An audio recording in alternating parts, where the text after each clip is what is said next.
Gautam Gambhir's 97 or MS Dhoni's unbeaten 91? Which one's better? Let's figure this out in this video statistically. Let's first begin with Gautam Gambhir's 97. जब गंभीर बल्लेबाजी के लिए ground पर आए उस समय इंडिया का स्कोर था 0 रन 1 विकेट पर। India needed Gambhir not to lose his wicket and prevent a collapse. Required rate उस टाइम पर when Gambhir came to bat was 5.5 runs पर ओवर, दैट मींस 92.28 का स्ट्राइक रेट। इसका मतलब बेसिकली ये है कि एक बैट्समैन को 5.54 रन्स पर ओवर के रेट को मेंटेन करने के लिए 92.28 के स्ट्राइक रेट से बैटिंग करनी पड़ेगी। जब गंभीर आउट हुए तब टीम का स्कोर था 2-3 for 3। गंभीर scored 43.49% of runs team scored during his stay. Team ने 223 रन्स किए 41.2 ओवर्स में, दैट इज 5.39 रन्स पर ओवर, दैट इज 89.91 के स्ट्राइक रेट से। वहीं गंभीर ने सेम सिचुएशन में 79.50 की स्ट्राइक रेट से रन्स किए, which means 10 less than what was team doing and 12 less than what was needed to chase the target. Team को अब भी 52 गेंदों में इतने ही रन्स की जरूरत थी जब गंभीर एक केयरलेस शॉट खेलकर आउट हो गए। गंभीर और धोनी की 109 रन की पार्टनरशिप में गंभीर scored 39.44% of runs at 75.43 strike rate, that is 43 runs off 57 balls. गंभीर स्ट्राइक एट ओनली 75.43 जबकि उस पार्टनरशिप का स्ट्राइक रेट 92.73 था। Gambhir strike at 17 less than the strike rate of that partnership.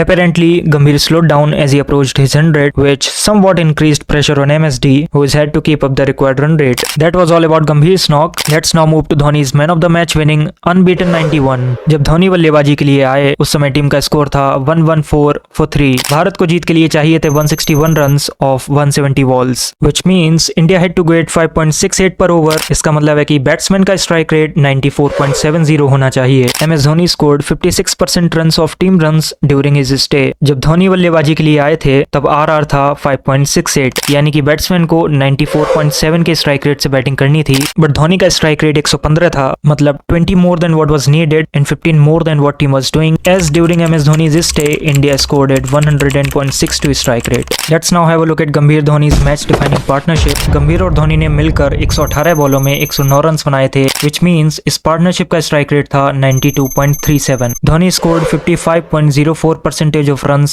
of this partnership at a strike rate of 98.36, मतलब कि 6 more than the strike rate of partnership. He scored 60 runs of 61 balls in that key partnership. जब गंभीर out हुए उस वक्त भारत को 52 runs की जरूरत थी at run a ball, but Dhoni scored 31 of 18 balls.